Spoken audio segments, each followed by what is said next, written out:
আসসালামু আলাইকুম। আজকে নাম হচ্ছে আরমান। আরমানের একটু হাজিরাত দেখব। আমি কিভাবে হাজিরাত দেখি? আপনাদের একটা হাজিরাত পদ্ধতি দেখাচ্ছি। বিভিন্ন প্রকার হাজিরাত দেখি। তার মধ্যে একটা হলো এই পদ্ধতি শিল-পাটা ঘুরিয়ে কিভাবে হাজিরাত দেখতে হয়, সেটা আপনাদের মাঝে আজকে দেখাবো ইনশাআল্লাহ। দেখেন এই যে শিল দেখতে পারতেছেন। শিলটা যদি কর্ণী জাতীয় সমস্যা থাকে শিলটা ডান দিক ঘুরবে। উপরে জাতীয় সমস্যা থাকলে শিলটা বাম দিক ঘুরবে ইনশাআল্লাহ। নিকট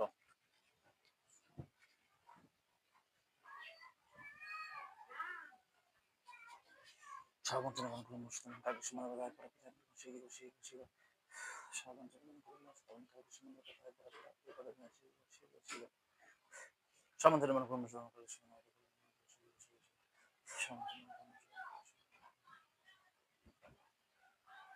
রোগীটির করোনা জাতীয় সমস্যা দেখা যাচ্ছে। ইনশাল্লাহ এখন করোনা জাতীয় ট্রিটমেন্ট হবে। পরবর্তীতে ভিডিও করোনা কিভাবে নষ্ট করা হয় সেটা দেখাবো ইনশাল্লাহ। ভিডিওটি ভালো লাগলে অপর মুসলমানকে দেখার সুযোগ করে দিবেন।